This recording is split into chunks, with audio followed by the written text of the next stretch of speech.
Oke, kita akan segera mulai. Bismillahirrahmanirrahim. Assalamualaikum warahmatullahi wabarakatuh. Oke, baik ya. Tadi saya tes sound dulu ya dengan admin ya. Baik, sudah dapat konfirmasi suaranya sudah terdengar.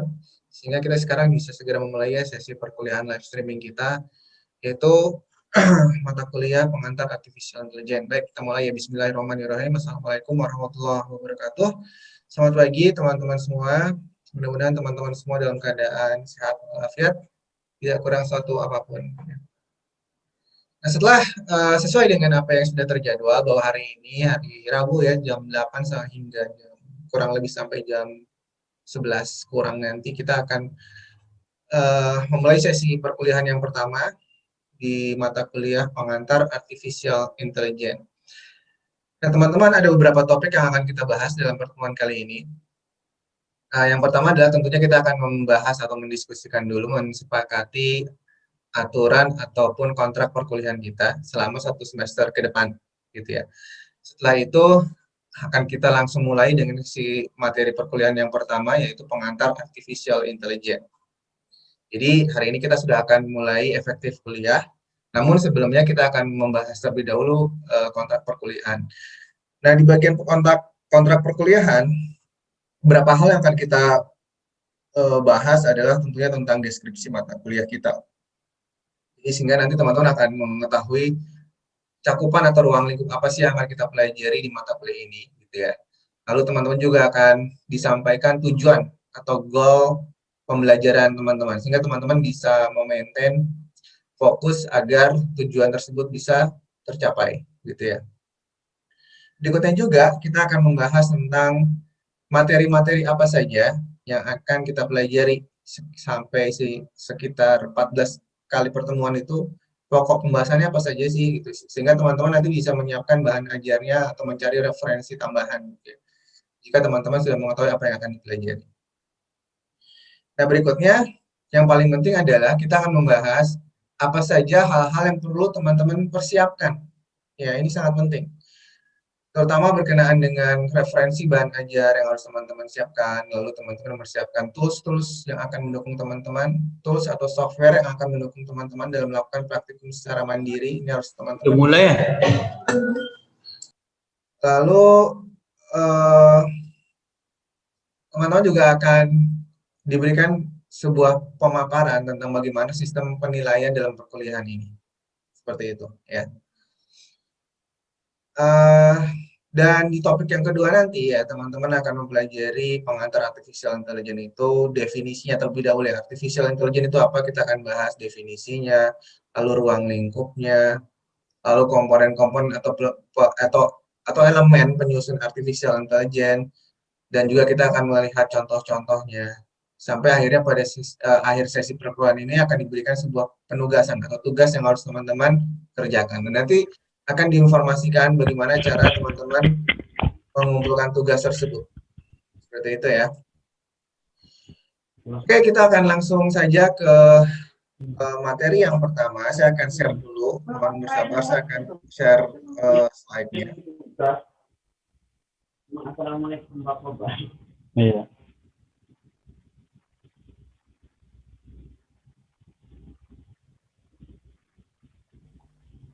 Halo, tes suara dong. Ada nggak suaraku?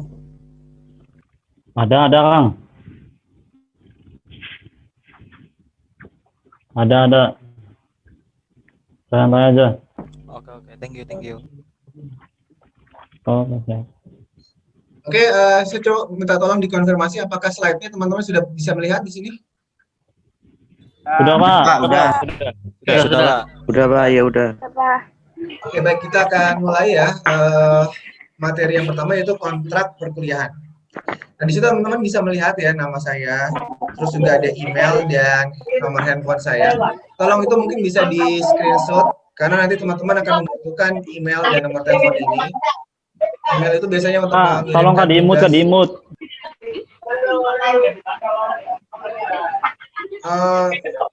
Tolong teman-teman yang itu tolong bisa di mute dulu ya audionya, kecuali nanti pada sesi tanya jawab bisa teman-teman unmute lagi. Tolong dicek audionya masing-masing, tolong di mute ya. Oke, baik, kita lanjutkan. Silakan teman-teman catat itu email dan nomor telepon saya, nomor WhatsApp itu juga ya, bisa digunakan sebagai WhatsApp. Sudah Pak, sudah Pak. Oke, siap. Kita akan langsung membahas tentang deskripsi mata kuliah kita atau course description. Oke, mata kuliah ini teman-teman, nama mata kuliahnya adalah pengantar artificial intelligence. Nah, sesuai dengan nama mata kuliahnya yaitu pengantar, tentu hal-hal fundamental atau basic yang akan kita pelajari berkenaan dengan topik artificial intelligence. Nah, ini adalah mata kuliah wajib ya teman-teman, yang teman-teman harus tempuh dan harus lulus di mata kuliah ini karena akan menjadi prasyarat untuk bisa mengikuti mata kuliah selanjutnya. Itu seperti mata kuliah data analytics skill dasar, machine learning, dan data mining. Nah, karena fundamental yang berkenaan dengan data processing, baik itu soft computing, itu ada di sini semua, ada di artificial intelligence. Jadi teman-teman harus perkuat dasarnya ini dulu ya, sehingga teman-teman nanti lulus dan nanti bisa melanjutkan ke mata kuliah yang lebih advance gitu ya. Lalu berikutnya, jadi ini sifatnya wajib ya teman-teman, jadi harus curahkan perhatian kepada mata kuliah yang wajib agar teman-teman bisa mendapatkan fundamental yang kuat. Biasanya mata kuliah wajib itu menjadi dasar atau fondasi agar teman-teman nanti lebih mudah ketika mempelajari mata kuliah selanjutnya. Yang dikhawatirkan jika teman-teman yang hal-hal yang fundamental ini teman-teman tidak kuasai, takutnya nanti teman-teman akan kesulitan dalam mempelajari mata kuliah yang lebih advance atau yang lebih lanjut gitu ya. Jadi perkuat dulu dasarnya. Oke, berikutnya apa sih yang akan dipelajari di mata kuliah ini? Kurang pembahasan detailnya sih nanti akan dipaparkan di topik yang kedua ya. Tapi di sini ada gambaran umum saja dulu ya. Jadi mata kuliah ini akan mempelajari dasar-dasar teknik pengolahan data, pengolahan data dan pemrosesan data tentunya menggunakan pendekatan soft computing. Nah, soft computing ini adalah sebuah metodologi atau sebuah metode yang akan diimplementasikan menggunakan algoritma-algoritma seperti 5G logic, algoritma genetika, artificial neural network untuk bisa mengimplementasikan artificial intelligence. Jadi gambaran umumnya seperti ini ya. Artificial intelligence itu kan kalau diterjemahkan dalam bahasa Indonesia secara sederhana itu kan kecerdasan buatan. Artificial itu kan buatan atau imitasi, sedangkan intelligent itu kan kecerdasan. Sehingga sebenarnya yang akan kita pelajari bagaimana kita bisa membuat mesin seolah-olah memiliki kecerdasan seperti manusia. Ya, membuat software atau membuat hardware yang seolah-olah software atau mesin itu memiliki kecerdasan seperti manusia. Dan itu membutuhkan teknik-teknik pengolahan data, teman-teman, yang akan diimplementasikan menggunakan algoritma soft computing seperti 5G logic, algoritma genetika, artificial neural network. Gambaran umumnya seperti itu yang akan kita pelajari di mata kuliah ini. Gitu ya. Oke, berikutnya. Dan teman-teman, sama ya, seluruh mata kuliah itu akan ada proses evaluasi untuk mengukur kompetensi mahasiswanya. Jadi untuk mengukur sejauh mana teman-teman telah menguasai materi ini, tentu akan ada proses evaluasi. Nah, poin-poin yang akan dievaluasi adalah kehadiran, tugas, UTS, lalu UAS, lalu keaktifan mahasiswa. Ya. Dan poin-poin ini harus teman-teman perhatikan. Ya, baik itu kehadiran, tugas, UTS, keaktifan, maupun UAS, itu teman-teman harus perhatikan semuanya. Ya. Dan poin yang paling kecil itu kehadiran, ya. Tetapi biasanya teman-teman memfokuskan perhatiannya itu sebagai tujuan adalah di kehadiran. Ya. Jadi saya tidak mengharapkan seperti itu. Kehadiran teman-teman anggap sebagai langkah awal saja yang untuk bisa menyerap ilmu, jangan dianggap sebagai tujuan akhir.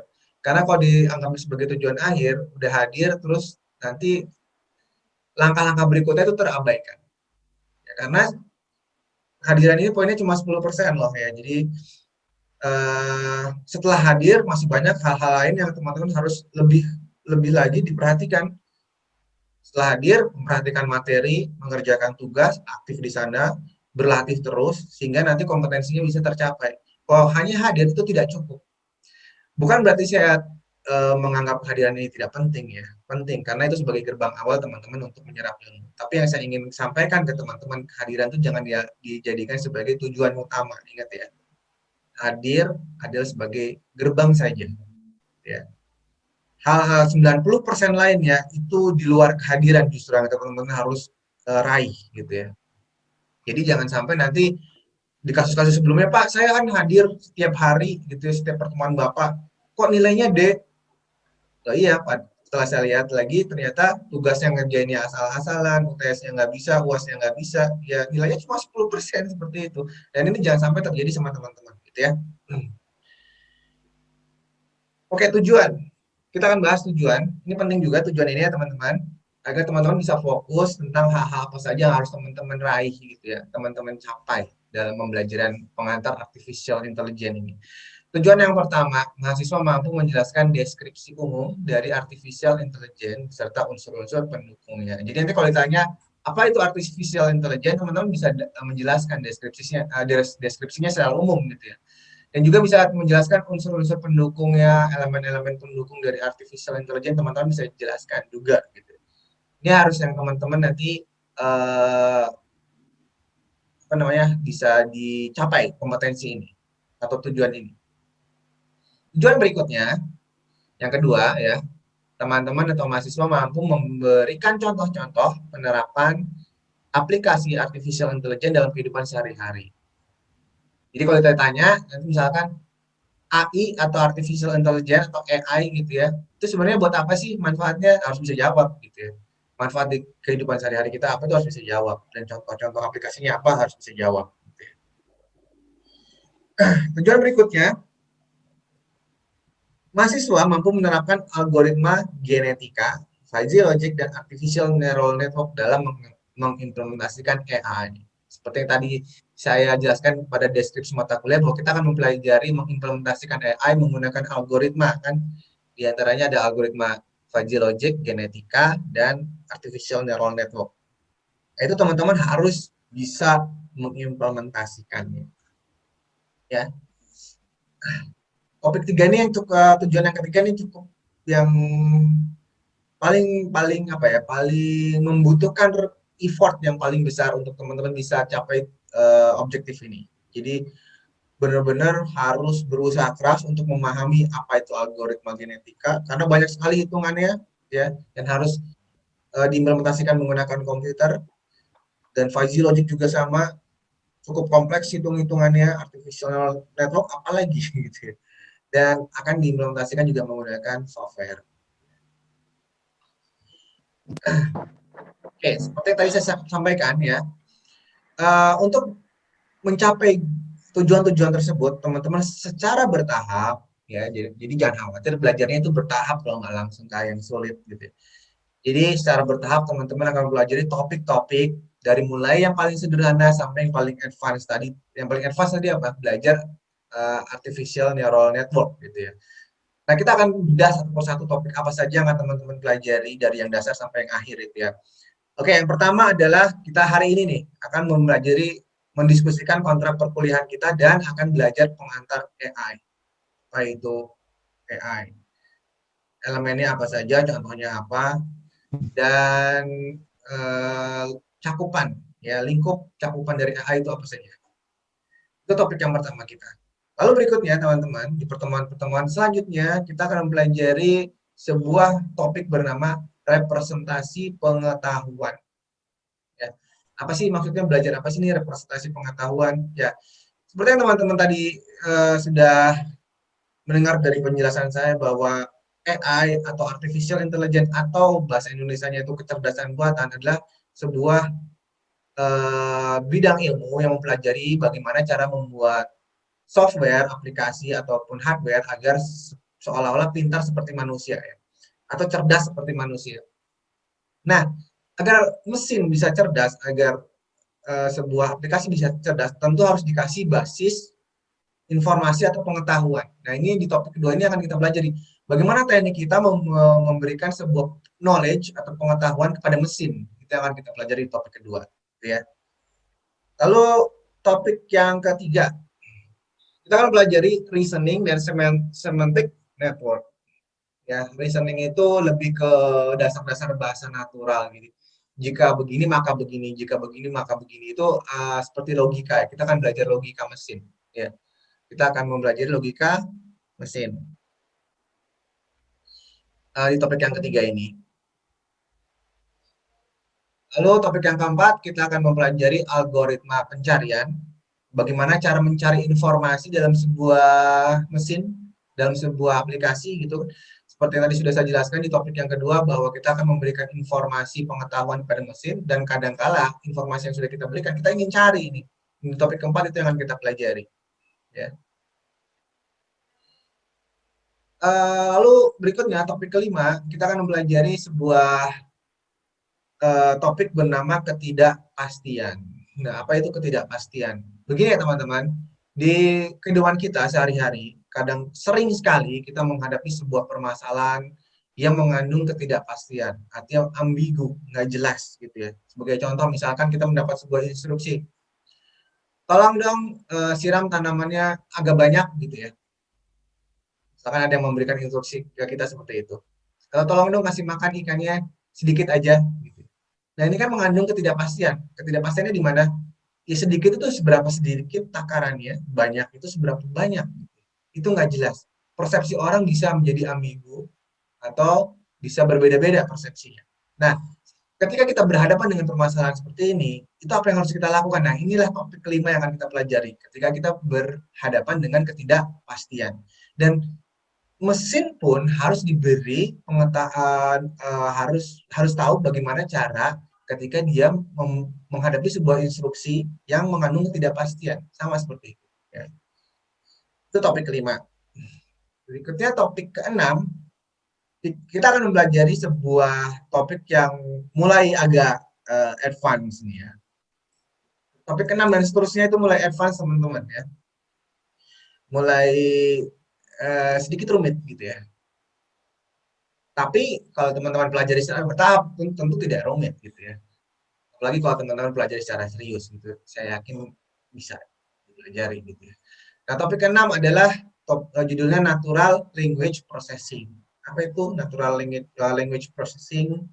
Natural itu alami ya, language itu bahasa, processing itu pemrosesan bahasa gitu. Jadi kita akan belajar bagaimana agar si komputer dapat menerima instruksi melalui instruksi bahasa manusia atau bahasa alami.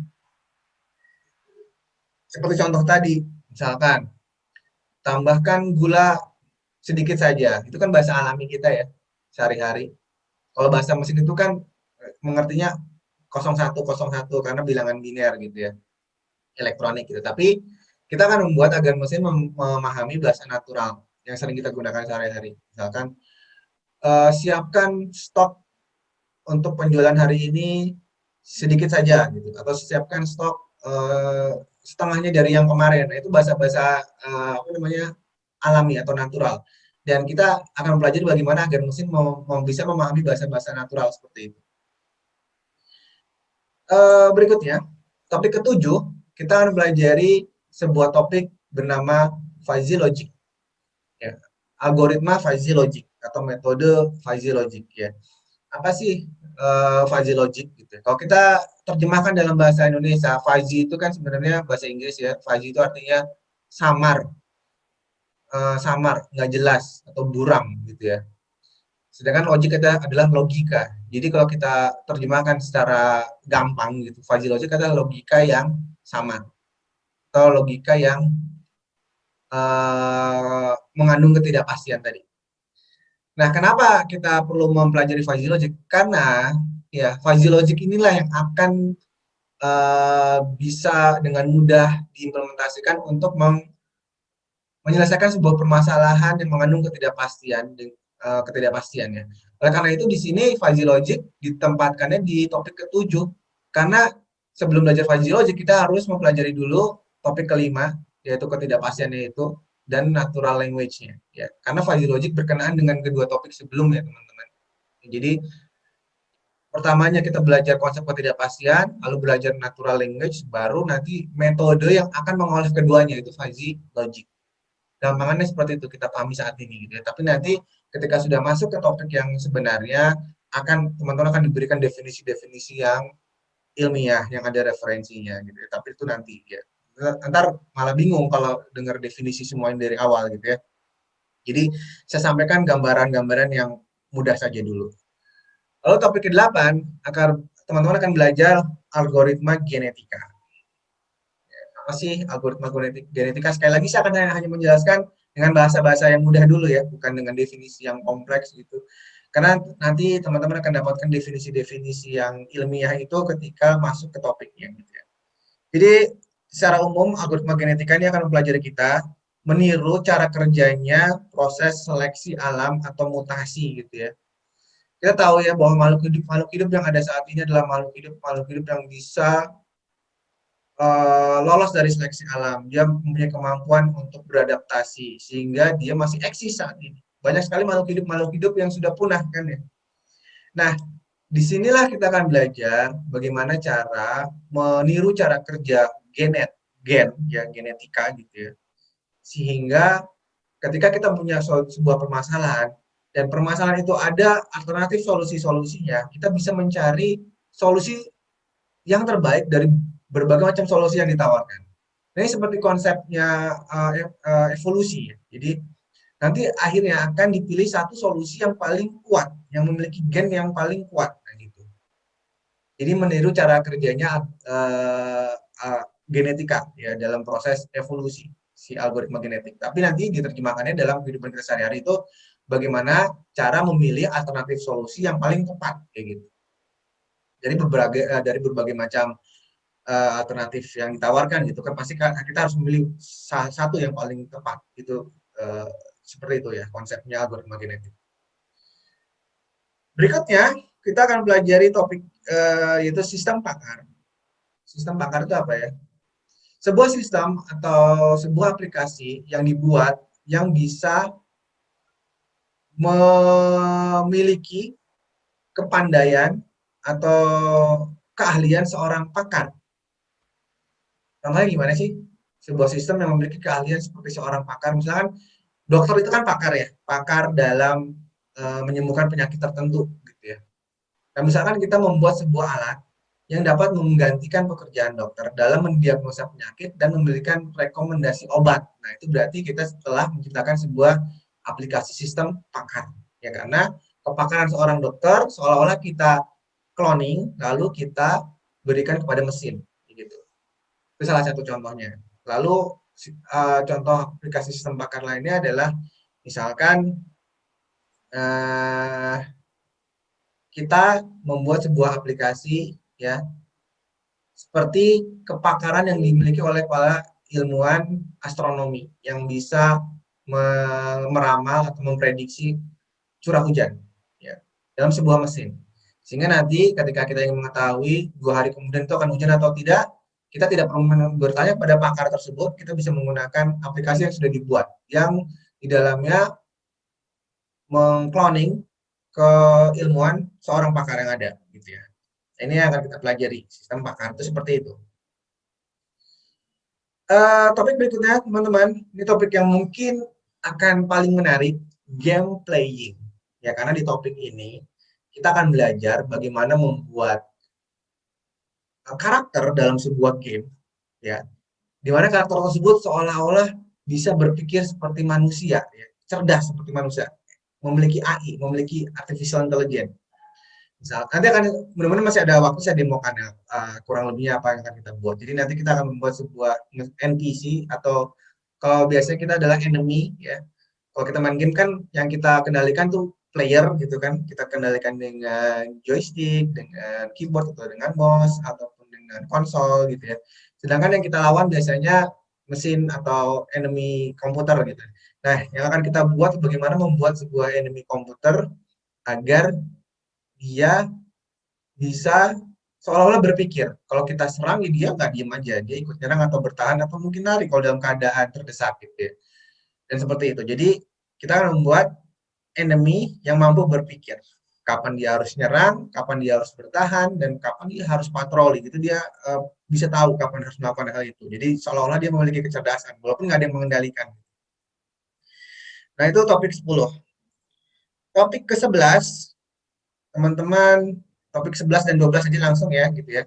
Topik ke-11 ini teman-teman akan belajar cara mengimplementasikan aplikasi AI yang real dalam sebuah project, ya akan belajar seperti itu. Dan topik yang terakhir adalah gantian, teman-teman akan dikasih tugas untuk membuat project-project yang berkenaan dengan AI. Nah, inilah topik-topik yang akan kita pelajari kurang lebih 1 semester ke depan, teman-teman. Dan topik-topik ini bisa saja diselesaikan dalam 1 pertemuan, bisa saja ada yang diselesaikan dalam 2 pertemuan, tergantung tingkat kesulitannya, teman-teman. Ya. Seperti fuzzy logic, algoritma, genetik, sistem pakar, ya game playing, itu mungkin tidak satu pertemuan akan selesai, ya mungkin beberapa pertemuan, mungkin 2 pertemuan gitu ya. Tapi yang jelas inilah topik-topik yang akan teman-teman pelajari selama kurang lebih 1 semester ke depan. Setelah teman-teman mengetahui topik-topik yang akan dipelajari ini, tentu teman-teman bisa saja lebih dahulu mempelajarinya, mencari sumber referensi di luar sana sangat banyak ya. Inilah manfaatnya kalau topik-topik yang akan dipelajari disampaikan di awal. Teman-teman bisa lebih dahulu mempelajarinya. Tidak hanya mengandalkan dalam sesi perkuliahan, karena sesi perkuliahan itu terbatas, hanya 2 SKS. 2 SKS itu maksimal 1,5 jam atau lebih dikit gitu ya. Padahal pembahasan yang sangat-sangat kompleks, sehingga membutuhkan kemandirian teman-teman untuk bisa lebih berinisiatif mencari sumber informasi, sumber pembelajaran di luar sana bertebaran, teman-teman, di internet, di Yahoo, di Google, di YouTube ya. Bahkan di situs-situs yang lain sangat banyak pembelajaran yang sangat-sangat berkualitas. Setelah itulah ini manfaat, ini maksud saya memberikan topik di awal itu agar teman-teman seperti itu. Ya. Oke, metode pembelajaran teman-teman, kita akan mempelajari bagaimana sih cara kita belajar gitu ya agar goalnya bisa tercapai. Sebelum kita membahas tentang media pembelajarannya, saya akan sampaikan terlebih dahulu kepada teman-teman bahwa pembelajaran kita dibagi 2 caranya, teman-teman.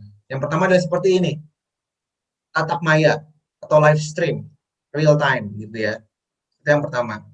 Yang kedua adalah menggunakan e-learning, yaitu e-learning kita bernama Indigos, yang teman-teman bisa akses kapanpun, dimanapun, berapa kali pun selama teman-teman mempunyai akses internet gitu ya.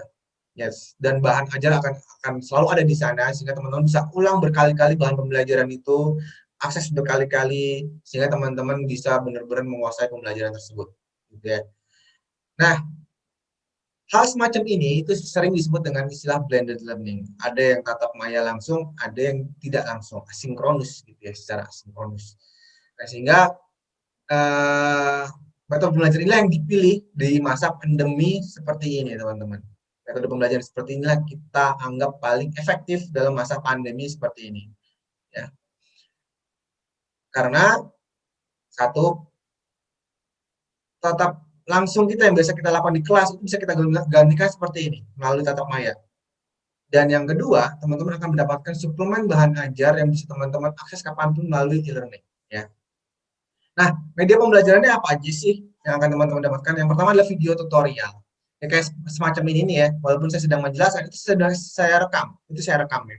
Sehingga nanti bisa saya berikan lagi ke teman-teman jika teman-teman ingin mengulangnya kembali. Gitu ya. Video tutorial. Dan juga jika memang terjadwalnya bukan live streaming, kayak teman-teman akan mendapatkan juga berupa video tutorial yang telah disiapkan sebelumnya. Di mana video itu nanti teman-teman bisa akses berkali-kali. Gitu ya. Itu pembelajaran pertama. Dan video tutorial ini sangat-sangat efektif digunakan untuk pembelajaran baik yang bersifat teoritis maupun praktek. Ya, karena dengan melihat video itu teman-teman akan melihat prakteknya secara nyata gitu ya. Misalkan kita membuka sebuah software, kita tahu menu mana yang diakses, lalu bagaimana cara berinteraksi dengan tools-tools dalam software tersebut. Itu kan terlihat jelas karena terekam dengan video. Berbeda kalau dengan teks ya gitu, teman-teman mungkin mendapatkan bayangannya itu, gambaran realnya itu kurang jelas kalau dengan berbasis textbook. Tapi kalau dengan video tuh jelas sekali nanti.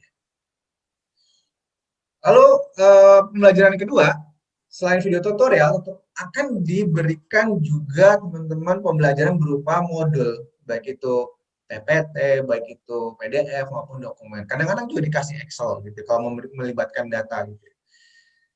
Nah, jadi dua pelajaran inilah yang paling utama teman-teman. Video dan modul. Dua-duanya saling melengkapi. Ya, misalkan saya sedang menjelaskan mengetikkan kode program yang direkam oleh video, nanti teman-teman untuk bisa lebih mudah melihat kode programnya lewat modulnya, gitu ya. Jadi ada video, ada modul, itu saling melengkapi. Jadi teman-teman tidak bisa hanya mengakses salah satunya, teman-teman harus akses dua-duanya ini, biar mendapatkan gambaran yang lebih detail. Berikutnya adalah pemaparan referensi pendukung berupa video dan PDF. Beda ya, ini sama-sama video PDF tapi sifatnya pendukung. Artinya adalah bahan ajar yang bukan dibuat langsung oleh dosennya sendiri. Kalau yang dua teratas tadi, video tutorial dan pembelajaran, itu dibuat langsung oleh dosennya. Gitu ya. Sedangkan yang bawah ini, yang pendukung ini, bukan pembelajaran yang dibuat oleh dosen. Dosen hanya akan mencari bahan pembelajaran pendukung yang dianggapnya bagus, lalu diberikan ke teman-teman. Yang membuatnya itu mungkin bisa orang lain, gitu ya. Itu akan direferensikan kepada teman-teman sebagai suplemen, gitu ya. Nah, metode berikutnya adalah diskusi dan tanya jawab. Ini juga penting teman-teman, tapi diskusi dan tanya jawab ini tidak akan pernah terjadi dengan efektif apabila tidak ada inisiatif dan kemandirian dari teman-teman. Ya. Sehingga kita harus saling bekerja sama nih untuk menimbulkan sebuah suasana diskusi yang hidup. Jadi teman-temannya harus aktif dan saya juga harus responsif. Bagaimana kita bisa menghidupkan suasana seperti ini? Nah, saya berharap teman-teman ya bisa membuat sebuah WA group ya. Silakan dikoordinir WA group. Lalu saya di-invite ke WA tersebut. Nah, disitulah sarana kita bisa saling berdiskusi. Apabila ada materi-materi yang teman-teman kurang paham, ya setelah teman-teman pelajari dong, jangan langsung tanya sebelum belajar ya. Itu yang biasa saya sering juga dapatkan, belum lihat videonya, belum baca modulnya, udah langsung tanya. Ya, jangan seperti itu. Artinya kalau ingin ada suasana diskusi yang hidup, sekali lagi, baca dulu videonya, tonton dulu videonya, baca dulu modulnya. Ada yang kurang paham, boleh bertanya lewat forum, lewat WhatsApp group yang teman-teman akan buat gitu nanti ya. Insya Allah saya akan berusaha memberikan feedback ya, jangan khawatir gitu ya. Ya kita saling bekerja sama lah, teman-teman yang aktif, saya juga bisa responsif gitu ya. Nah, lalu berikutnya sudah jelas teman-teman akan dinilai ya untuk mengetahui sejauh mana capaian kompetensi teman-teman melalui apa? Melalui latihan mandiri. Ini tugas. Di setiap topik itu pasti akan ada tugas gitu ya. Lalu ada juga sifatnya tes formatif. Kalau latihan mandiri ini biasanya esai ya teman-teman, tes tulis, esai atau praktikum gitu ya. Sedangkan kalau tes formatif ini sifatnya pilihan ganda. Sifatnya berbeda teman-teman. Kalau latihan mandiri yang esai atau praktikum itu langsung akan dikoreksi oleh dosennya dan membutuhkan waktu ya. Karena teman-teman nanti misalkan mengumpulkan itu banyak kan yang ngumpulin, ada ratusan mahasiswa gitu.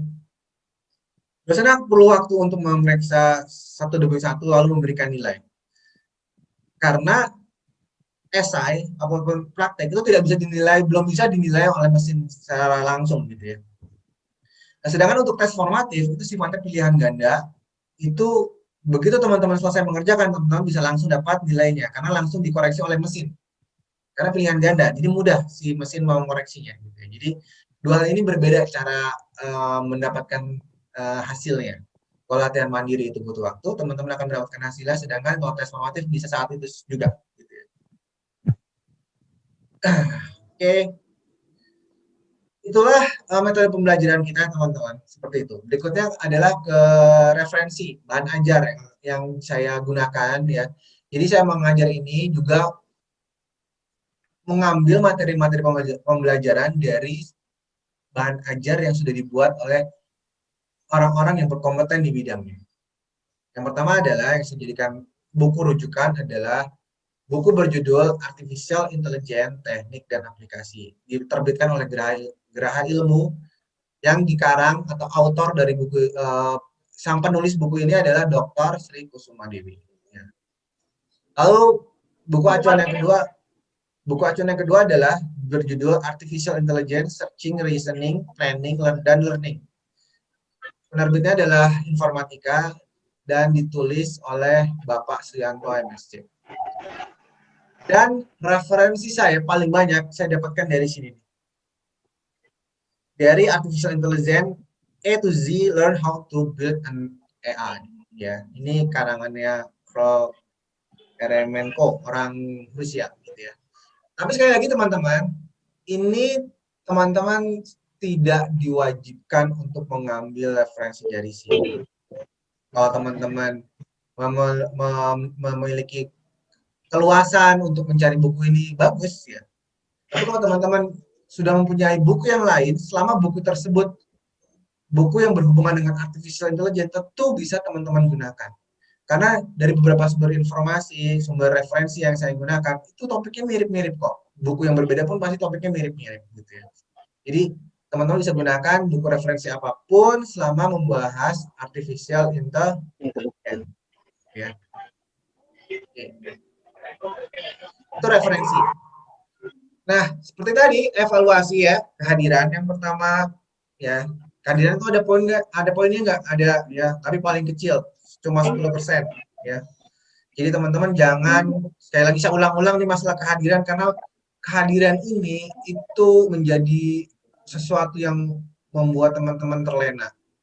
Banyak dari teman-teman yang beranggapan asal hadir nilai dijamin bagus. Enggak ya. Jangan punya anggapan seperti itu. Hadir itu hanya langkah awal. Langkah berikutnya lebih berat, yaitu menyerap ilmunya, mengerjakan tugasnya, latihan di rumah sampai pintar. Itu yang lebih berat. Kalau hanya hadir itu teman-teman baru mendapatkan poin 10. Dan ini sehingga saya sangat sarankan kepada teman-teman untuk tidak menitip absen. Karena percuma teman-teman. Udah nambah dosa doang, nitip-nitip gitu ya. Udah gitu presentasinya cuma kecil kok. Full hadir aja selama 14 pertemuan itu teman-teman baru dapat nilai 10%. Bayangkan kalau teman-teman nggak hadir 1 kali aja, itu nggak terlalu banyak berpengaruh gitu ya. Tapi kehadiran ini hanya akan menjadi penting karena kalau teman-teman nggak hadir, teman-teman bagaimana bisa mendapatkan ilmu ya. Dan bagaimana tahu ada tugas. Jadi sebenarnya bisa sih mengakses e-learning ya, tapi biasanya ada korelasi yang positif antara orang yang senang hadir, yang sering hadir dengan nilai. Kalau hadirnya itu niatannya mencari ilmu. Tapi kalau hadirnya hanya sekedar absen, itu nggak ada korelasi yang positif ya. Banyak sekali yang absennya full, tapi nilainya kecil tuh banyak gitu ya. Karena hanya sekedar absen, setelah absen nggak dengerin, cuma tidur gitu ya. Nah ini yang saya tidak harapkan ke teman-teman semua. Lalu keaktifan, ini penting sekali. Ini relasinya sangat positif, hubungannya sangat berhubungan. Orang yang aktif biasanya nilainya bagus ya, biasanya nilainya bagus yang aktif itu. Aktif mengerjakan tugas, aktif bertanya, aktif merespon di forum gitu ya, ini biasanya nilainya bagus gitu. Kerjakan tugas, kerjakanlah tugas dengan semaksimal mungkin, jangan asal jadi ya, karena yang asal jadi dengan yang sungguh-sungguh itu nilainya beda ya teman-teman, dan teman-teman akan mendapatkan pemahaman juga yang berbeda, yang ngerjainnya asal-asalan dengan ngerjainnya serius gitu ya. UTS dan UAS ini juga, jika teman-teman tidak pernah aktif, tidak pernah ngerjain tugas, kemungkinan besar teman-teman nggak akan bisa ngerjain UTS dan UAS. Karena UTS itu prinsipnya akan mengambil materi-materi yang pernah ditugaskan, dan UAS pun sama, akan prinsipnya mengambil materi-materi yang sudah pernah dikeluarkan di tugas. Walaupun soalnya beda, tapi temanya sama gitu ya. Sehingga jangan juga teman-teman hanya mengandalkan UTS dan UAS, tetapi yang lainnya diabaikan. Nanti juga kesulitan ngerjain UTS dan UAS-nya gitu ya. Oke, itu evaluasi ya. Nah, lalu requirements. Ini juga sangat penting teman-teman ya. Karena mata kuliah kita adalah berjudul Artificial Intelligence atau kecerdasan buatan, yang isinya adalah bagaimana cara membuat aplikasi yang seolah-olah memiliki kecerdasan seperti manusia gitu ya. Maka hasil akhir dari pembelajaran kita itu apa? Ya, teman-teman minimal mampu membuat aplikasi sederhana yang meniru kecerdasan manusia. Dan itu membutuhkan tools. Kita akan menggunakan bahasa pemrogramannya adalah C# dan toolsnya adalah software Unity 3D. Software ini digunakan untuk membuat games, teman-teman. Jadi kita akan membuat games nanti di materi tadi game playing yang membuat enemy yang mampu berpikir seperti manusia. Kapan dia harus menyerang, kapan dia harus bertahan, kapan dia harus patroli, dia bisa berpikir seperti itu. Dan ini harus teman-teman siapkan.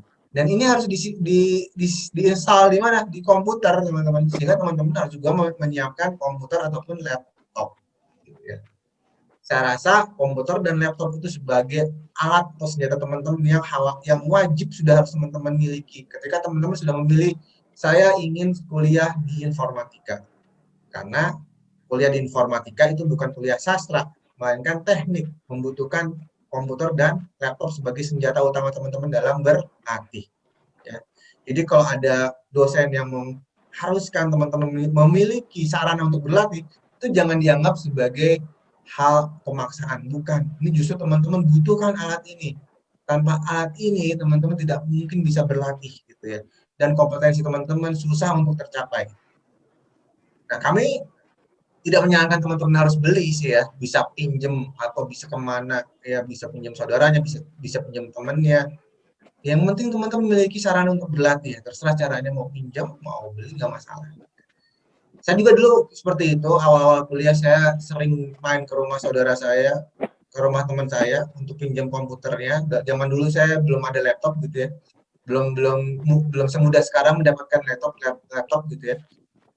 Dan itu justru malah mengasihkan karena ini bisa saling berdiskusi gitu ya. Jadi teman-teman harus memang lebih proaktif dalam hal ini. Jika teman-teman tidak bisa memenuhi sarana praktikumnya sendiri. Ya. Oke, itu requirement-nya. Sebelum kita lanjut ke topik berikutnya, langsung ke materi nih ya. Saya akan berikan waktu beberapa menit bagi teman-teman yang ingin bertanya. Oke, silakan bertanya teman-teman. Kalau ada hal-hal yang kurang dipahami berkenaan dengan kontrak perkuliahan kita. Oke, silakan.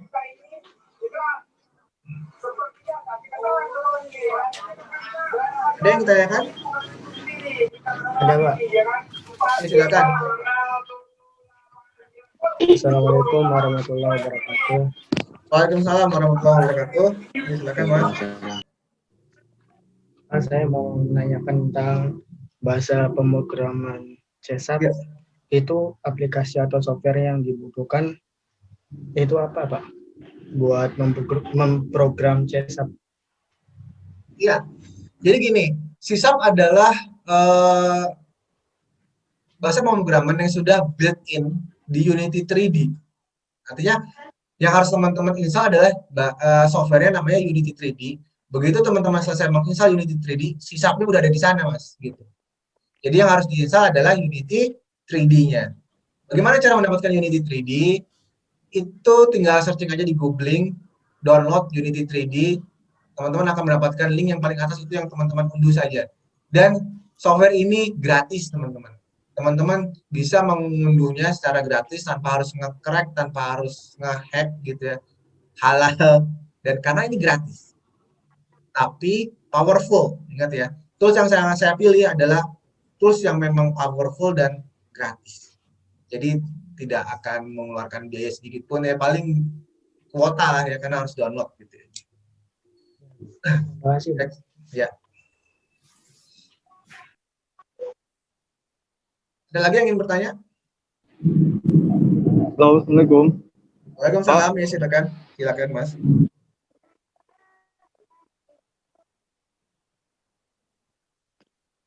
Gimana, Mas? Pertanyaannya apa? Ya, ini kan nanti habis akhir materi itu bikin project. Projectnya nanti berkelompok atau sendiri-sendiri, Pak? Itu nanti saya lihat perkembangannya dulu ya. Biasanya saya gini, ketika saya melihat di berjalannya dengan sesi perkuliahan ini, teman-teman itu ternyata secara individu itu, secara general itu menguasai, saya akan buat tugasnya sendiri. Tapi jika ternyata kompetensinya itu sangat beragam, ada yang pintar, ada yang kurang, itu akan saya buat berkelompok. Dan akan saya bagi-bagi, yang pintar itu akan saya jadikan ketua kelompok. Seperti itu. Makasih Pak. Ya, sama-sama. Ada lagi yang ingin bertanya?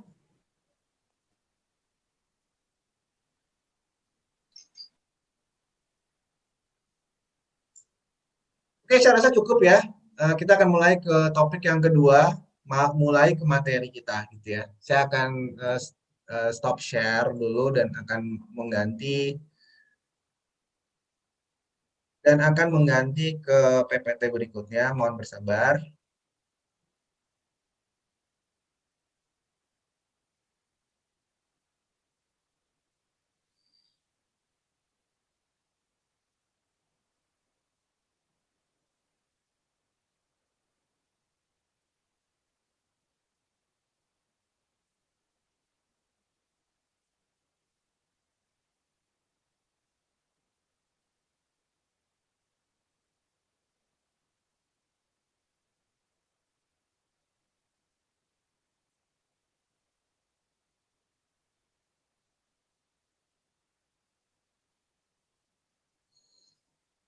Baik, teman-teman, mohon konfirmasinya apakah slide yang kedua sudah bisa terlihat? Sudah, Pak. Sudah, Pak. Sudah. Sudah Pak. Sudah, Pak. Oke, siap.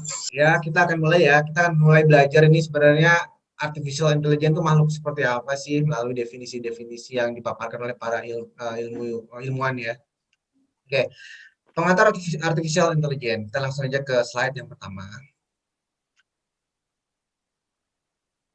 Ini objektifnya sebelum ke materi ternyata ada objektifnya dulu yang harus saya sampaikan. Jadi di topik yang kedua ini teman-teman fokuskan agar teman-teman bisa mendapatkan kompetensi seperti ini. Yaitu yang pertama, mahasiswa memahami definisi dari kecerdasan buatan atau artificial intelligence. Jadi kadang-kadang nanti akan saya menyebutkan dengan istilah kecerdasan buatan, kadang-kadang saya ngomongnya artificial intelligence, kadang-kadang saya ngomongnya AI ataupun AI, itu sebenarnya sama aja ya.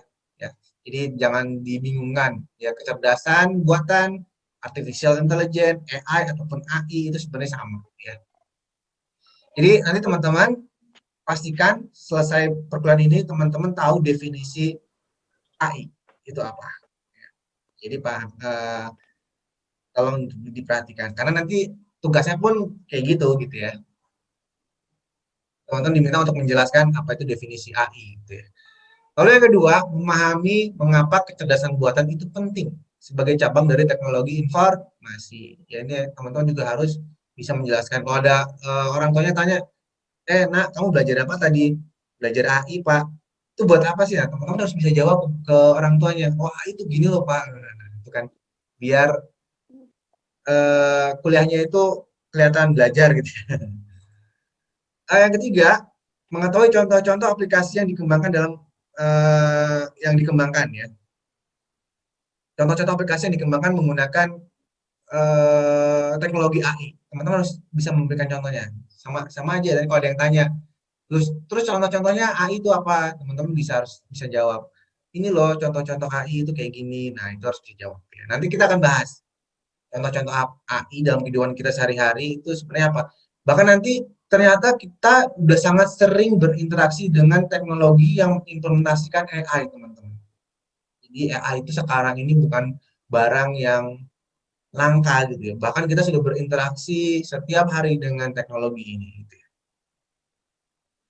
Lalu tujuan berikutnya, memahami perbedaan kecerdasan alami dan kecerdasan buatan. Teman-teman juga nanti harus bisa membedakan apa sih bedanya kecerdasan buatan dan apa sih bedanya kecerdasan alami. Kecerdasan alami itu adalah kecerdasan yang kita miliki, teman-teman. Yang langsung diberikan oleh Allah kepada kita itu namanya kecerdasan alami, gitu ya. Hanya dimiliki oleh makhluk hidup. Sedangkan kecerdasan buatan adalah kecerdasan AI ini, ya, yang ingin kita tularkan ke mesin, seolah-olah ya kata ditularkan itu seolah-olah. Jadi kecerdasan di mesin juga kecerdasan yang dalam tanda kutip sebenarnya kecerdasan yang kita buat gitu ya. Cerdas mana sih sebenarnya cerdasan ya lebih cerdas kecerdasan alami tentu saja gitu ya. Tapi kecerdasan buatan ini akan memiliki performance yang bagus di bidang-bidang tertentu yang sangat spesifik, gitu ya. Nggak kayak manusia pintar dalam segala hal, tapi kalau aplikasi yang kita buat itu spesifik tujuannya untuk apa? Misalkan untuk mendiagnosa penyakit, ya dia cerdas dalam hal itu saja. Gitu. Tapi ditanya yang lain-lain nggak akan bisa. Gitu. Oke, itu objektif kita ya teman-teman. Jadi fokuskan ke 4 objektif ini, karena 4 inilah yang nanti akan ditanya sebagai tugas juga, ya teman-teman harus kerjakan. Gampang kan? Gampang banget. Ya, jadi kita akan belajar dari hal-hal yang paling gampang sampai bertahap-bertahap ke hal yang lebih advance. Jadi jangan khawatir.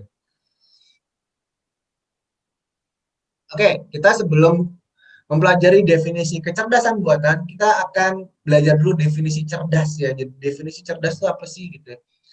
Jadi gini teman-teman, definisi cerdas kemampuan untuk mengerti atau memahami sesuatu dengan cepat dan tepat. Ya, jadi kalau kita belajar tapi kita belum memahami sesuatu dengan tepat, itu berarti proses pembelajaran kita belum sampai ke tahap yang membuat kita cerdas. Ya. Jadi upayakan setiap kali teman-teman belajar harus ada sesuatu yang baru yang teman-teman pahami, gitu ya. Karena kalau belum ada yang teman-teman pahami, itu berarti teman-teman belum sampai ke tahap cerdas, gitu ya. Berikutnya, perilaku cerdas dapat ditandai atau diperoleh dengan 1. Belajar dan kemampuan dalam memecahkan masalah. Jadi teman-teman, ternyata poin yang kedua ini bilang bahwa cerdas itu bukan sesuatu yang datang dengan sendirinya. Gitu ya. Jadi jangan pernah mimpi kita asal absen tiba-tiba cerdas, nggak pernah nyimak, nggak pernah ngerjain tugas. Jangan pernah berharap seperti itu. Ya. Ternyata yang disebut cerdas memerlukan proses belajar dan sampai mendapatkan sebuah kemampuan dalam memecahkan permasalahan dari apa yang sudah kita pelajari. Misalkan kita belajar servis motor nih. Berarti bisa dikatakan cerdas kalau kita sudah mampu menservis motor kita sendiri. Misalkan gitu analoginya. Gitu. Sama seperti ini. Kita belajar pengantar AI gitu ya. Kalau teman-teman mau dibilang pembelajarannya berhasil, maka teman-teman nanti harus mampu menjawab tugas-tugas yang diberikan. Seperti itu. Ya. Bukan hanya sekedar absen dan tidak memperhatikan. Berikutnya, dikatakan cerdas, definisi cerdas itu mampu merespon perubahan situasi dan kondisi.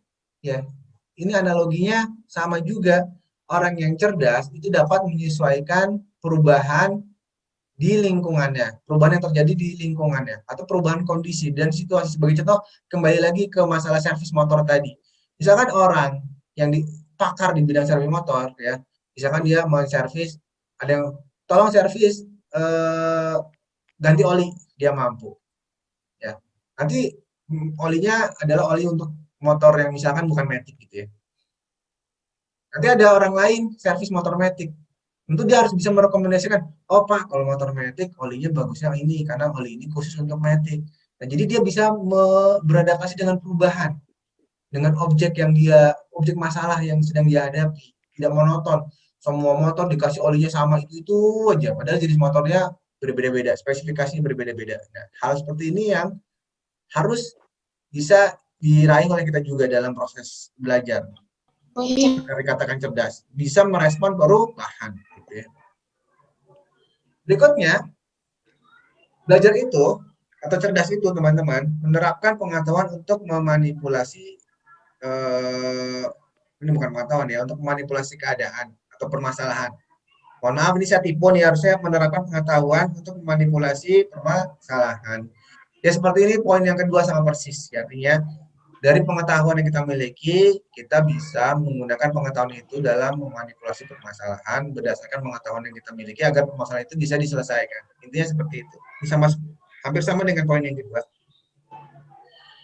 Lalu yang kelima, cerdas itu juga kita memiliki kemampuan mengenali elemen penting pada situasi tertentu. Apa sih maksudnya ini? Mengenali elemen penting pada situasi tertentu? Maksudnya gini teman-teman.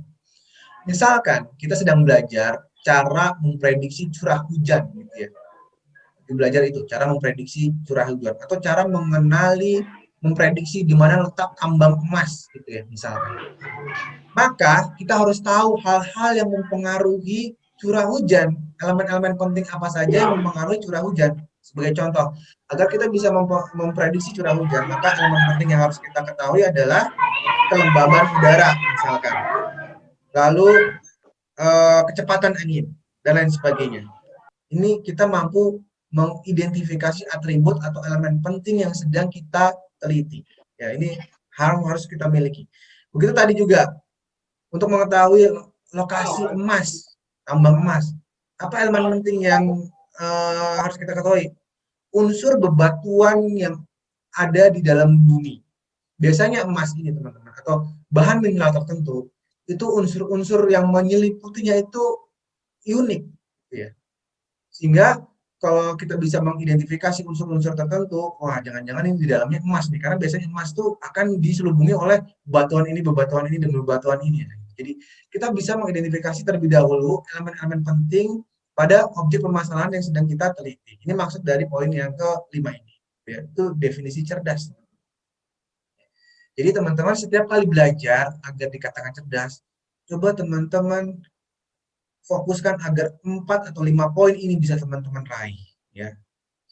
Jangan asal dengar tanpa menyimak dan mendapatkan kelima-limanya, gitu ya. Oke, setelah kita mengetahui definisi cerdas, barulah kita masuk nih definisi artificial intelligence atau definisi dari kecerdasan buatan. Kita akan sampaikan beberapa definisi yang disampaikan oleh beberapa pakar ya, lalu kita simpulkan. Yang pertama, definisi menurut Rich yang dikemukakannya pada tahun 1991 ya. Ternyata konsep kecerdasan buatan ini udah lama datangnya teman-teman. Makanya sebenarnya ini bukan ilmu yang aneh gitu ya. Ilmu baru maksud saya. Bahkan kita sudah sangat berinteraksi sehari-hari dengan aplikasi-aplikasi yang menerapkan AI ini. Nanti kan akan kita bahas.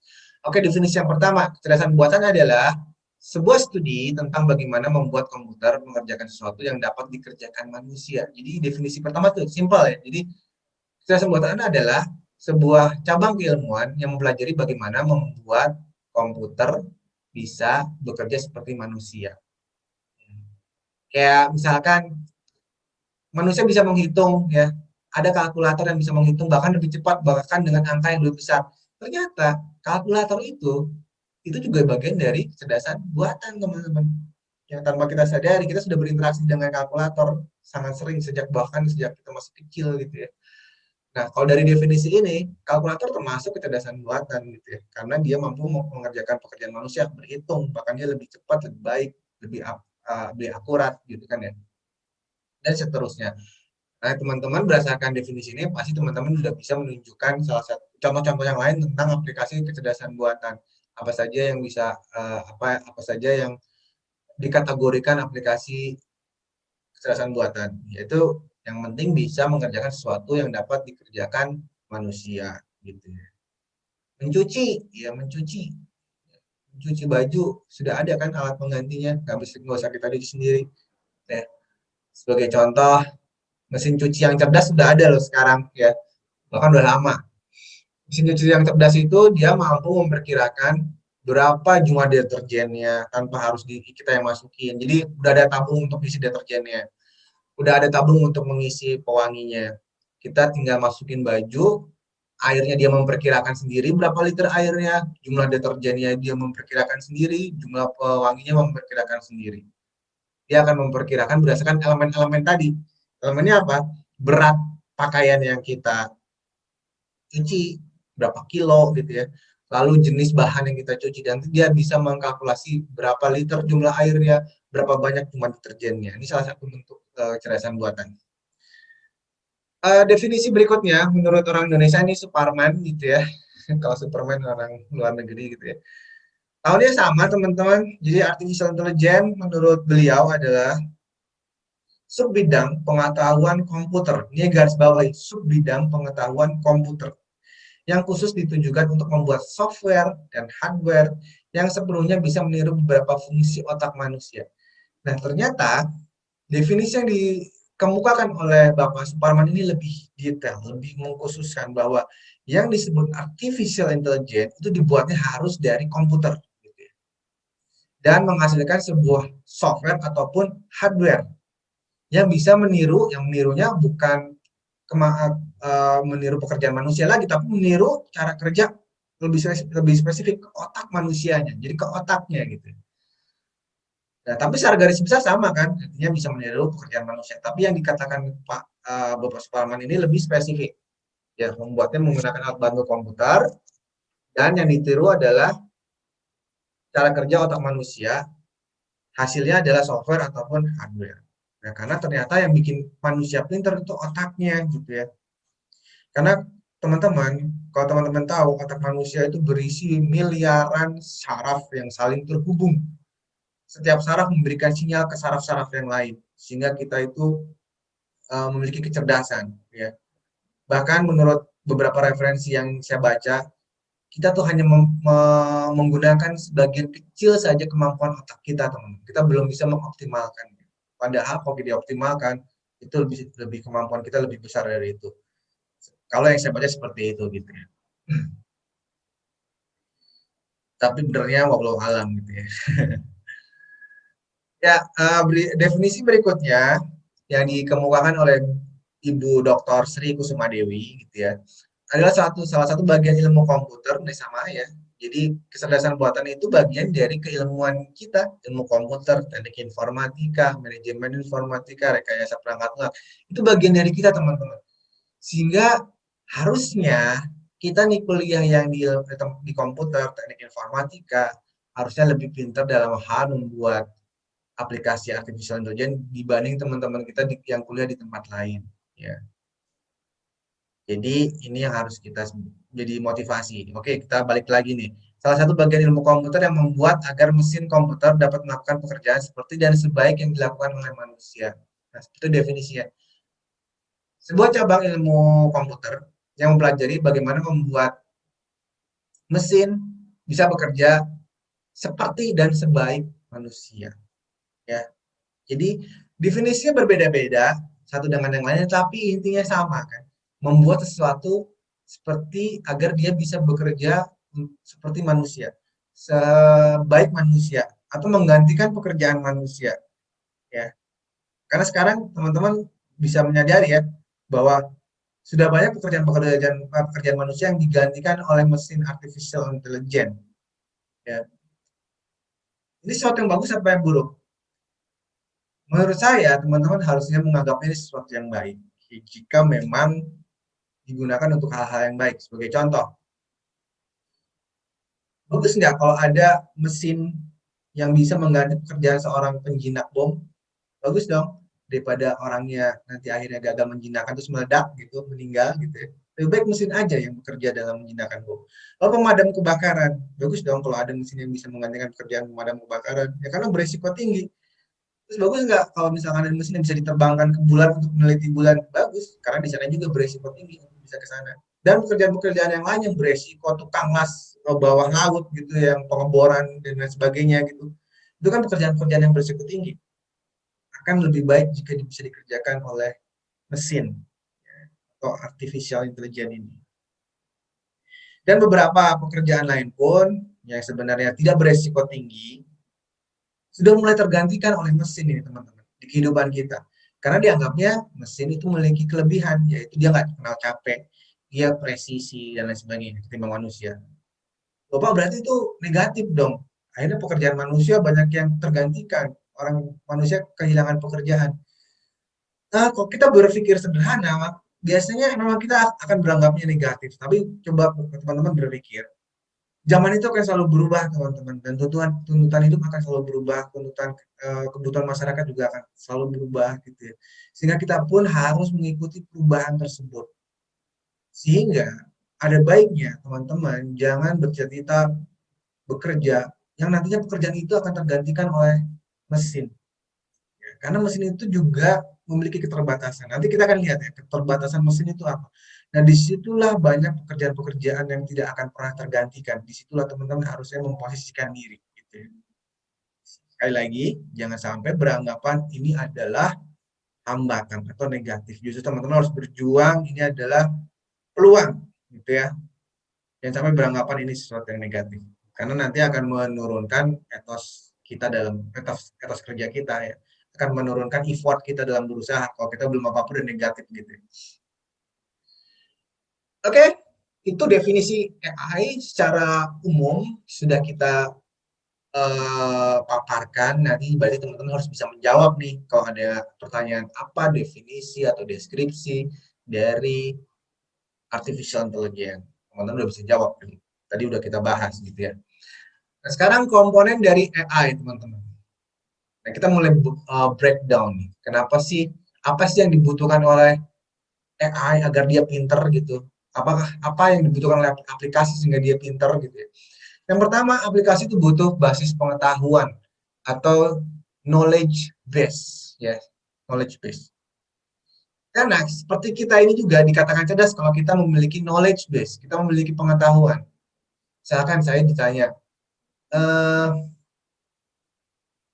kira-kira 2 hari kemudian akan hujan nggak? Saya jawab nggak tahu, karena itu bukan bidang ilmu saya. Berarti saya nggak cerdas di bidang ilmu itu, gitu kan ya? Karena nggak punya knowledge, gitu. Sama, tolong dong saya punya benjolan ini di tangan saya, kayaknya kanker deh, sembuhin dong gitu. Ya saya nggak bisa sembuhin karena saya nggak punya knowledge tentang itu. Jadi aplikasi pun sama, agar dia bisa cerdas. Pertama, dia harus memiliki knowledge base, gitu. Basis pengetahuan. Jadi apa saja sih basis pengetahuan itu? Ada fakta, teori, pemikiran, hubungan antara satu dengan yang lain. Ya. Dan ini akan spesifik kita pelajari bagaimana cara nanti memberikan informasi ke mesin, ke aplikasi itu caranya gimana sih, itu ada nanti tekniknya. Gitu. Lalu komponen AI yang berikutnya adalah motor inferensi. Inferensi engine. Ya. Bahasa ilmiahnya adalah inference engine. Inference engine. Kalau bahasa Indonesia motor inferensi. Yaitu kemampuan menarik kesimpulan berdasarkan pengalaman. Jadi gini, seorang yang mempunyai pengetahuan yang banyak, ya, belum tentu dia bisa menyimpulkan sesuatu dengan baik jika tidak memiliki motor inferensi yang baik. Ya. Sehingga seorang dikatakan cerdas jika dia juga mampu menarik sebuah kesimpulan dari knowledge yang dia miliki. Dua komponen inilah yang harus dimiliki oleh mesin juga. Pertama, basis pengetahuan dan kemampuan mengambil kesimpulan. Ya. Contohnya gini, jika hari mendung kemungkinan akan hujan. Jika hari cerah kemungkinan tidak akan hujan. Anggaplah itu basis-basis informasi gitu ya. Jika kepadatan udara itu kelembaban udara itu tinggi, kemungkinan akan hujan. Jika kelembaban udara itu rendah, kemungkinan tidak akan hujan. Nah, itu basis informasinya. Lalu ada sebuah fakta. Hari ini kelembaban udara tinggi dan cuaca mendung. Maka dengan motor inferensi yang baik gitu ya, si mesin dapat memprediksi, oh berarti hari akan hujan karena kelembaban udaranya tinggi dan cuaca mendung. Itu secara sederhana ya, secara sederhana seperti itu. Jadi kemampuan mengambil sebuah kesimpulan. Nah, inilah komponen-komponen AI yang harus kita implementasikan gitu ya. Basis pengetahuan, bagaimana nanti, berarti akan kita pelajari bagaimana sih cara membuat basis pengetahuan di software yang menularkan basis pengetahuan ke mesin, caranya gimana, itu akan kita pelajari di pertemuan-pertemuan selanjutnya. Nah, bagaimana cara agar mesin bisa mengambil sebuah kesimpulan, itu akan kita pelajari bagaimana cara membuat inference engine di pertemuan-pertemuan selanjutnya. Ya. Nah, jadi komponen-komponen inilah komponen yang penting dalam penyusun AI. Oke, jadi kalau ditanya AI itu biar pinter harus gimana? Jadi jawabannya harus gimana teman-teman? Ya berarti harus punya basis pengetahuan yang lengkap dan harus memiliki motor inferensi yang baik gitu ya. Itu jawabannya. Nah, gambarnya kayak gini teman-teman. Bagannya itu kayak gini. Anggapnya ini komputer, software, mesin ataupun apalah gitu ya, aplikasi AI.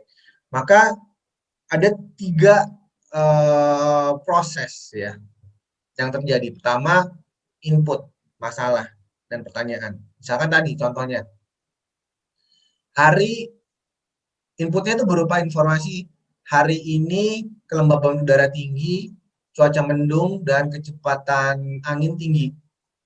Nah, lalu masuk nih data-data itu ke dalam mesin. Lalu dia akan melihat di basis pengetahuan kalau kecepatan udara tinggi itu hujan apa enggak ya? Dia nyari, ketemu oh hujan. Lalu kalau kelembaban udara tinggi itu hujan enggak ya? setelah dia mendapatkan basis pengetahuan berdasarkan input, kalau dia masuk ke motor inference, oh ternyata semua fakta menunjukkan bahwa akan terjadi hujan. Jadi kesimpulannya adalah motor inferensi ini akan memberikan kesimpulan bahwa mengolah kesimpulan dan lalu menghasilkan output jawabannya adalah hujan. Gitu. Ini contoh sederhana. Ya, tentu nanti kita akan membuat aplikasi itu tidak sesimpel ini. Yang akan kita buatkan aplikasi game nanti ya, NPC. Berarti nanti di sini inputnya, jika enemy dalam keadaan terluka dan jika player dalam jarak yang sangat dekat, lalu dan jika juga player dalam kondisi yang sehat, nanti dia apa yang harus dilakukan? Dia cari informasinya.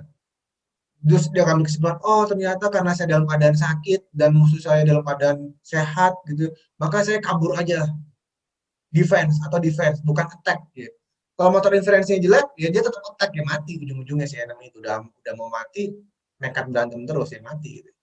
Tapi dengan motor inference yang baik, maka dia bisa mengambilkan sebuah kesimpulan yang tepat, yaitu jika dia keadaannya dalam keadaan yang terluka dan musuhnya dekat, terus musuhnya juga lebih hebat, ya kesimpulan yang masuk akal dia harusnya lari, cari pertolongan, atau minimal menyembuhkan dirinya dulu gitu. Ya.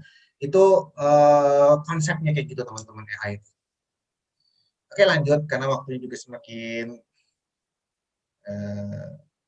biar habis ya. Nah, kita akan mempelajari kecerdasan alami versus kecerdasan buatan. Apa sih perbedaan antara keduanya? Kecerdasan alami adalah kecerdasan yang kita miliki, kecerdasan yang dianugerahkan oleh Tuhan langsung ke makhluk hidup, sedangkan kecerdasan buatan atau AI adalah kecerdasan yang dibuat oleh manusia agar bisa ditularkan ke mesin. Gitu ya. Nah, kecerdasan alami itu bersifat kreatif, teman-teman. Jadi, perbedaannya dengan kecerdasan buatan, itu dia kurang kreatif atau bersifat permanen. Yang memiliki kreativitas tinggi itu kan manusia, dia memiliki jiwa seni, dia mempunyai kemampuan berinovasi gitu ya, mempunyai kreativitas lah gitu ya. Kalau komputer tuh enggak, komputer itu tidak memiliki kemampuan apa-apa selain apa yang dibekali kepada dirinya.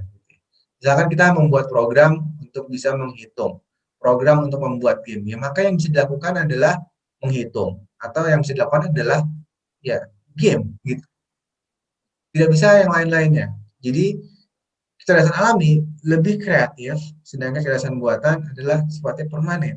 Sehingga ini menjawab pertanyaan yang tadi, jika teman-teman ingin mendapatkan pekerjaan yang tidak mudah tergantikan dengan mesin, carilah pekerjaan-pekerjaan yang membutuhkan kreativitas. Ya, contohnya apa? Ya kita sebagai programmer gitu ya. Justru kita nih bekerja yang membuat AI. Kita bekerja yang menciptakan software. Itu membutuhkan kreativitas gitu ya. Dan banyak hal lagi. Banyak hal-hal yang lain ya. Carilah pekerjaan yang membutuhkan kreativitas, dokter dan lain sebagainya gitu.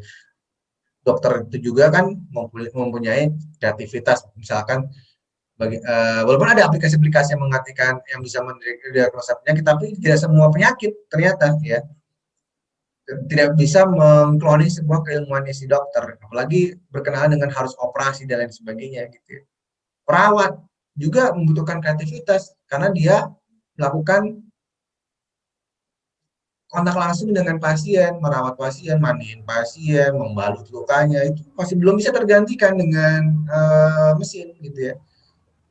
Ya mungkin kalau apoteker, dengar-dengar saya pernah baca ya, apoteker sudah mulai tergantikan dengan mesin, karena apoteker itu sifatnya hanya melayani resep dari dokter, lalu mencarikan obatnya, itu bisa digantikan oleh mesin. Jadi mesin membaca resep dokter lalu mencarikan obatnya di rak-rak kayak gitu. Itu pekerjaan yang bisa tergantikan. Tapi untuk perawat itu belum bisa, gitu ya, karena perawat langsung berinteraksi dengan pasien. Dan masih banyak lagi contoh-contohnya. Perbedaan berikutnya, kecerdasan alami tidak mudah diduplikasi dan disebarkan. Kecerdasan yang kita miliki itu tidak mudah diduplikasi, teman-teman. Ya, atau teman-teman bisa membayangkan contoh yang lebih ekstrim. kecerdasan yang dimiliki misalkan almarhum Profesor B.J. Habibie, ya. Apakah mudah diduplikasi ke anaknya sekalipun? Belum tentu, ya. Walaupun bisa diduplikasi membutuhkan waktu yang sangat lama, bertahun-tahun, berpuluh-puluh tahun. Tapi kecerdasan buatan itu lebih mudah diduplikasi, seperti kita membuat game, kita install di tempat lain, sangat mudah duplikasinya. Ya. Lalu berikutnya, kecerdasan alami itu relatif lebih mahal karena harus mendatangkan seorang pakar dalam jangka waktu yang cukup lama. Bandingkan dengan kecerdasan buatan itu relatif lebih murah karena biasanya software itu diproduksi secara massal dengan harga yang sudah terjangkau. Kayak tadi, ya bikin software Unity 3D gitu ya, kita mau install ternyata gratis gitu ya. Nah, lalu kalau teman-teman pengen bikin game bukan lewat software, misalkan pengen diajarin orang gitu ya, datengin orangnya apakah mau gratis dalam jangka waktu yang cukup lama gitu, enggak kan? Jadi relatif lebih mahal ya kecerdasan alami itu. Berikutnya tiga hal yang teratas itu bisa kita anggap itu kelebihan dari kecerdasan alami. Nah sekarang kita bandingin hal-hal lain yang ternyata di sisi lain kecerdasan buatan itu memiliki keunggulan teman-teman. Yang pertama, kecerdasan alami itu konsistensinya rendah. Kita nih konsistensinya rendah, kita tuh manusia lebih cenderung tidak konsisten. Kalau kerja juga tergantung moodnya lagi enak gitu ya, kerjanya semangat. Moodnya lagi nggak enak, lagi sedih, ya etos kerjanya menurun. Tapi kalau komputer itu dia lebih konsisten, karena dia nggak punya hati, nggak punya perasaan ya, asal ada setrum yang ngalir ke dia, ada instruksi dia kerja. Gitu. Konsistensinya tinggi kalau kecerdasan buatan itu. Tapi kalau manusia enggak, dia dipengaruhi berbagai macam faktor, mood lah, perasaan lah, tingkat kelelahan dan sebagainya gitu ya. Semua itu mempengaruhi performance dalam bekerja. Kecerdasan alami sukar untuk didokumentasi. Ya, kecerdasan alami sukar untuk didokumentasi, sedangkan kecerdasan buatan mudah untuk didokumentasi gitu ya. Misalkan kita ingin mendokumentasi kecerdasan yang dimiliki Profesor B.J. Habibie, itu beberapa jilid buku itu mau dibuatin gitu. Susah. Tapi kalau kecerdasan buatan, kita bikin software, misalkan software memprediksi curah hujan, ya itu akan sangat mudah untuk dokumentasi. Berikutnya, lama dalam mengeksekusi tugas. Ya, kecerdasan alami cenderung manusia itu kan kerjanya kalau dibanding mesin ya cepetan mesin lah ya teman-teman. Kayak misalkan menghitung 2000 pangkat 100 gitu, mesin cepet nggak? Cepet banget gitu ya. Kalau manusia berapa ya? Hitungnya lama gitu ya. Nah itu perbedaan, kelebihan dan kekurangan kecerdasan alam dan kecerdasan buatan. Ya, tapi kalau kita mau ditanya sebenarnya lebih pintar mana sih, komputer atau manusia? Ya komputer ya pinter manusia lah, karena yang membuat komputer juga manusia juga gitu kan. Jadi teman-teman jangan sekali lagi ada kekhawatiran bisa tergantikan oleh mesin 100%, tidak ya teman-teman, karena teman-teman tuh memiliki kreativitas itu yang tidak pernah tergantikan oleh mesin. Bisa teman-teman yang harusnya bisa bikin mesin-mesin itu gitu ya. Oke, itu perbedaannya. Sekarang masuk ke contoh-contoh aplikasinya. Ini juga ditanyain nanti ya, ditanyain di tugas. Contoh-contoh aplikasinya. Pertama adalah sistem pakar. Apa itu sistem pakar? Tadi sudah saya sebutkan sedikit gitu ya. Adalah komputer digunakan untuk sarana menyimpan pengetahuan para pakar. Jadi menduplikat kemampuannya seorang pakar, kayak seorang dokter, seorang ahli astronom, dan lain sebagainya. Dengan demikian, komputer akan memiliki keahlian untuk menyelesaikan permasalahan dengan meniru keahlian yang dimiliki oleh pakar. Meniru keahlian yang dimiliki oleh dokter, meniru keahlian yang dimiliki oleh astronom. Contohnya ini nih, aplikasi diagnosis penyakit ya. Masukin gejala-gejala penyakitnya, lalu nanti akan muncul prediksi nama penyakitnya dan rekomendasi obatnya, seperti itu. Saya skip aja ya. Aplikasi-aplikasi berikutnya adalah speech recognition. Speech recognition adalah aplikasi untuk mendeteksi suara ya. Jadi di handphone kita sekarang kan sudah bisa ya memberikan sebuah perintah pakai suara, nggak mesti harus ngetik lagi ya, kayak gini. Speech recognition, jadi mengenali pola suara. Game juga ada yang seperti itu. Misalkan kita main game yang lompat, karakternya lompat. Belok kanan, karakternya belok kanan gitu. Bisa langsung diperintah oleh suara. Lalu berikutnya adalah robotik, sistem sensor. Ya, sekarang kayak misalkan robot pemadam kebakaran gitu ya. Tentu dia harus tahu membedakan mana jalan, mana bukan.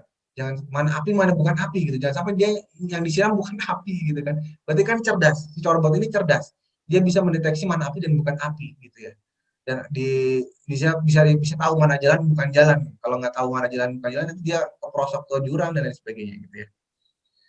Berikutnya adalah aplikasi-aplikasi computer vision. Computer vision itu aplikasi yang dapat mendeteksi mana objek manusia dan mana bukan objek manusia, mana objek mobil dan mana objek bukan mobil. Ya.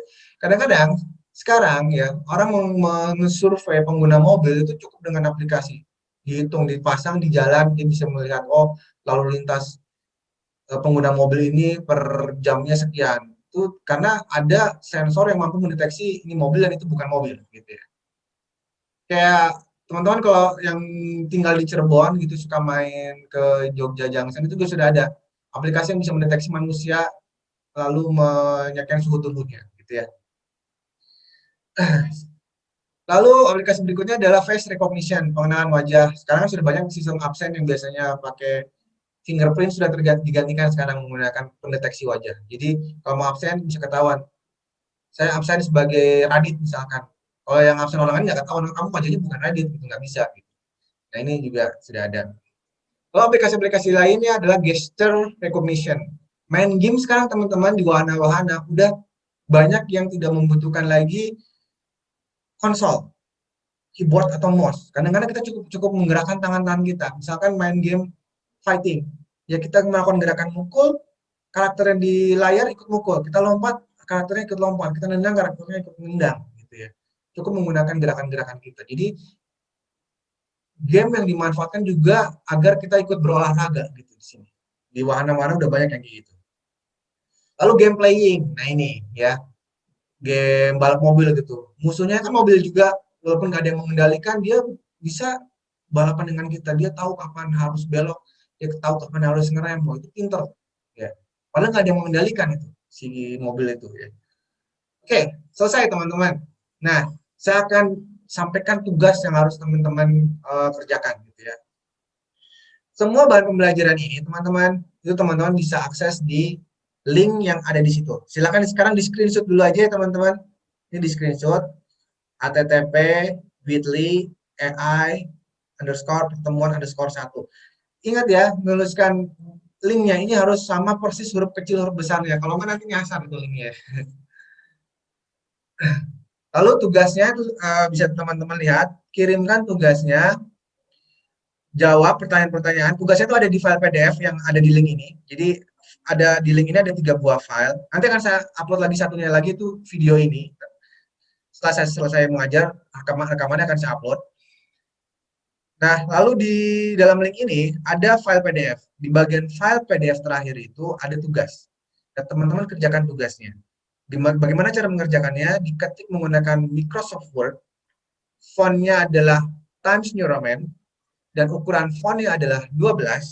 Lalu dikirim ke email saya, radit_danar@yahoo.com. Subjeknya seperti ini, tugas AI_1_sesi1_ nama kelas teman-teman, NIM teman-teman, lalu nama teman-teman. Waduh, ini apa nih? Ini tipe ya. Itu email saya ke paste lagi tuh itu diabaikan saja ya. Nah itu akhir dari perkuliahan kita teman-teman. Saya kasih waktu beberapa 5 menit deh bagi teman-teman yang ingin bertanya silakan. Oke silakan. Sebelum saya akhiri. Pak mau bertanya? mau nanya Pak. Ya silakan. Pak untuk tugasnya sampai kapan Pak akhir Seminggu. pengumpulannya? Seminggu. Ya. Ada perubahan nilainya tidak Pak? Gimana? Ada perubahan nilainya tidak Pak kalau misalnya mengumpulkan di akhir minggu itu gitu Pak? Oh enggak. Jadi gini, saya kasih waktu seminggu. Teman-teman silakan manage waktu seminggu itu untuk menghasilkan tugas yang sebaik-baiknya. ketika teman-teman sudah kumpulkan, berarti itu yang akan saya nilai. Ya.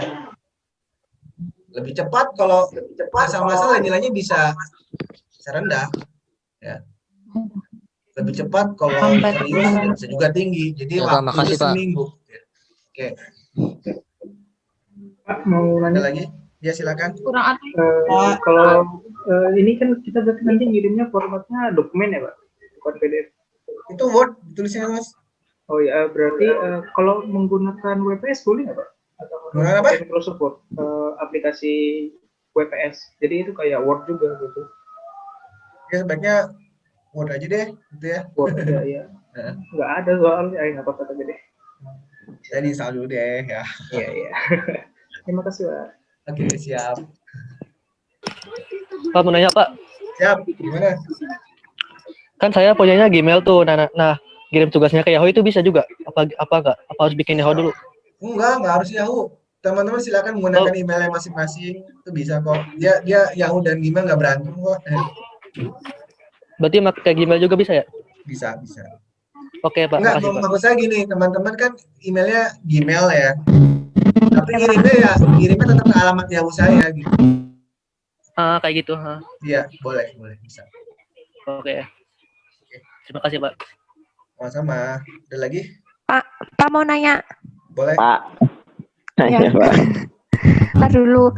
Pak ini berarti boleh dibikin grup nggak Pak? Grup WA.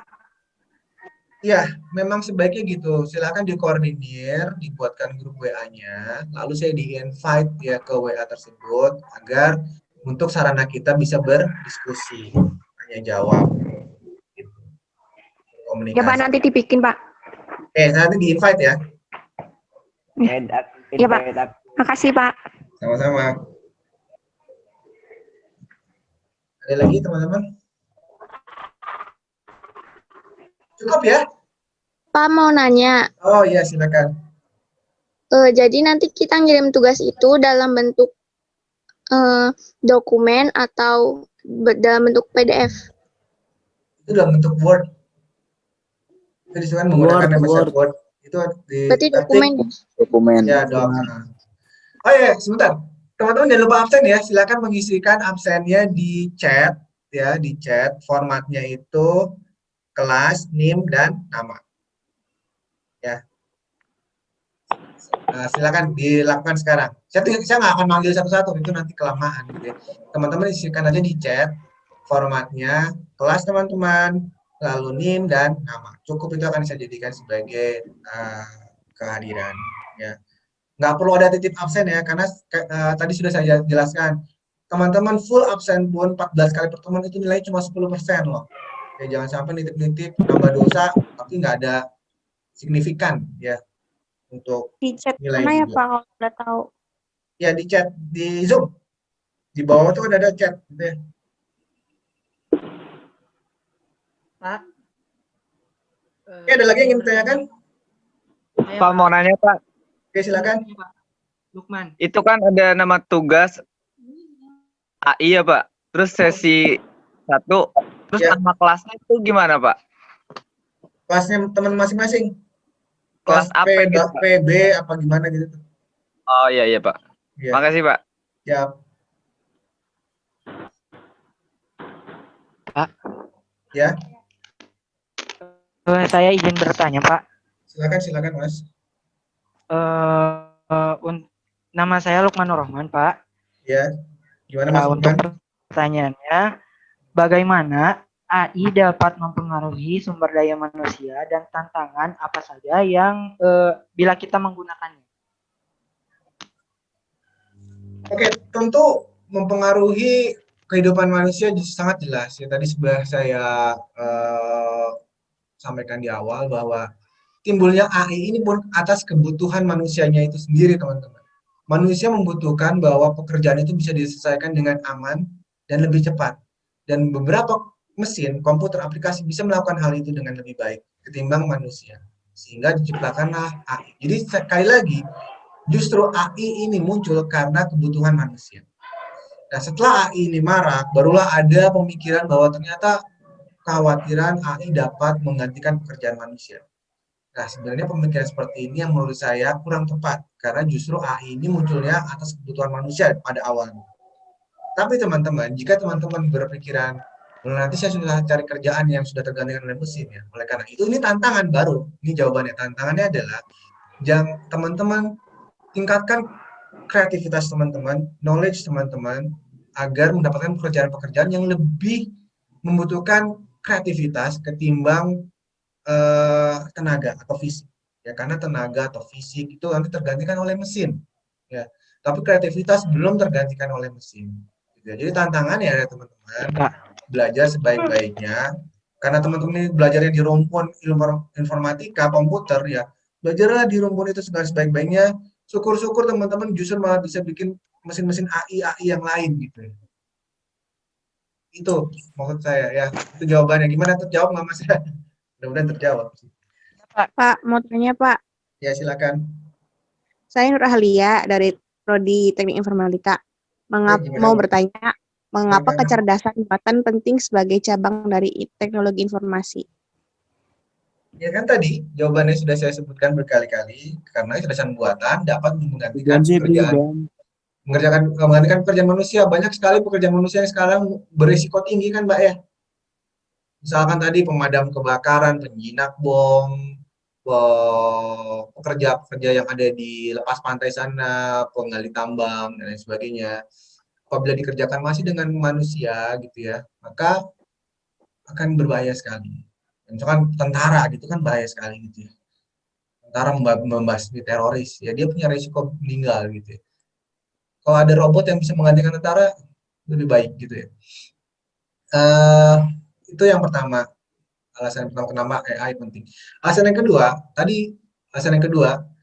ada beberapa hal yang memang mesin itu bisa bekerja dengan lebih baik dibanding manusia dalam hal kecepatan dan akurasi. Kayak tadi, mesin bisa menghitung dengan cepat dengan perhitungan yang kompleks, sedangkan manusia butuh waktu. Dan manusia memiliki tingkat kelelahan, tidak konsisten, sedangkan mesin lebih konsisten. Itu jawabannya, ya. Bisa diterima nggak kira-kira? Terima kasih Pak jawabannya. Pak, mau nanya Pak, Silakan. kalau misalkan dengan gerbang tol gitu Pak, kan udah digantikan, terus kayak gerbang parkiran juga gitu. Iya. Itu bukannya ngegantiin manusia Pak, jadi nambah tingkat pengangguran, padahal itu pekerjaan tidak beresiko sih termasuk menurut saya gitu sih. Dan terus juga misalnya kita harus benar-benar belajar biar tidak tergantikan oleh alat-alat atau komputer ya. Terus kalau misalnya orang-orang yang tidak di bidang itu gimana? Bukan kan tidak semua orang di bidang komputer semua Pak. Terima kasih. Oke, baik.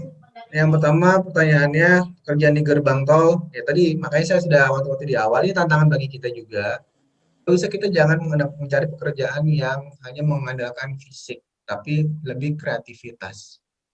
Ya. Kalau kerjaan yang butuh kreativitas itu tidak akan tergantikan oleh mesin. Ya.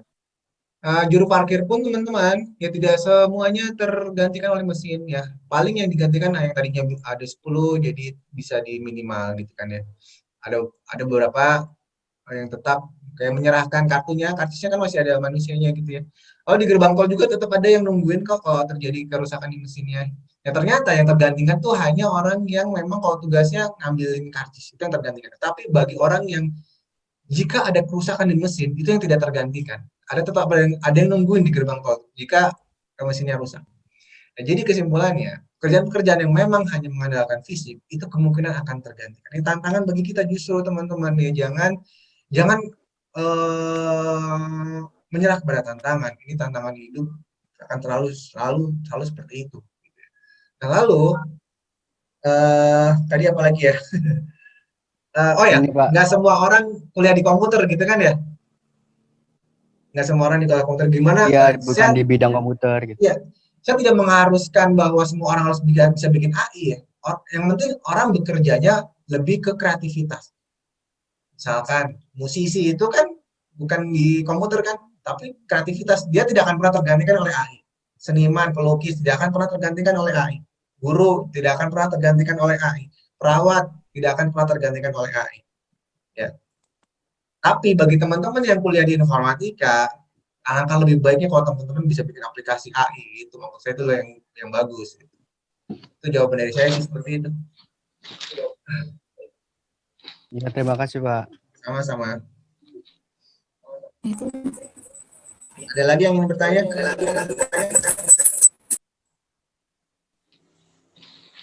Oke, saya rasa cukup ya teman-teman. Bapak juga sudah. Satu lagi Pak, satu lagi Pak. Siap. Ya silakan. Pak, ini di latihan itu ada soal nomor 1. Disiplin itu maksudnya apa Pak? Bidang ilmu disiplinnya. Oh, bidang ilmu. Ya. Ya, terima kasih Pak. Sama-sama. Oke, boleh. Kayaknya masih ada, silakan. Ini saya 1.2.1 pertanyaannya, bagaimana cara kita memilih software dalam proyek yang akan kita buat? Karena kan setiap software dan hardware itu pasti ada masing-masing, Pak. Maaf Mbak, suaranya noise banget, saya kurang bisa dengar. Noise suaranya. Ada teman-teman yang lain yang bisa dengar tadi? Mohon maaf, kurang bisa dengar. Noise ya. Suaranya nggak jelas Pak, gerak-gerak Pak, putus-putus. Iya nggak? Mohon maaf Mbak, tidak Putus-putus Pak. Di chat aja, di chat. Di chat aja, di chat. Di room chat, di room chat. Di room chat. Oke, mungkin bisa ke chat aja ya Mbak, karena suaranya noise ya. Di room chat aja. Atau nanti gini aja, Bu. kalau ada banyak pertanyaan yang belum ada di bisa grup. terjawab, jadi gini teman-teman ya, karena waktu sudah habis. Jika ada pertanyaan-pertanyaan yang belum terjawab, silakan teman-teman nanti tanyakan lewat grup. Jadi buat dulu grupnya ya. Ya Pak. Udah Pak, udah dibuat Pak. Udah dibuat. Ya, nanti akan saya cek ya. Saya akan cek Iya. grupnya, nanti akan saya coba balas pertanyaan-pertanyaannya gitu ya. Iya Pak. Oke, mungkin itu ya sesi perkuliahan pertama kita. Saya harap teman-teman bisa mengambil manfaat dari pembelajaran ini. Dan sekali lagi, teman-teman mohon aktif ya, agar berhasil tuh harus aktif. Lalu dikerjakan tugas-tugasnya. Oke, mohon maaf apabila ada hal yang kurang berkenan. Kita akan berjumpa kembali di kesempatan yang akan datang, insya Allah ya. Tetap jaga kesehatan selalu ya, teman-teman. Oke, terima kasih. Assalamualaikum warahmatullahi wabarakatuh. Waalaikumsalam.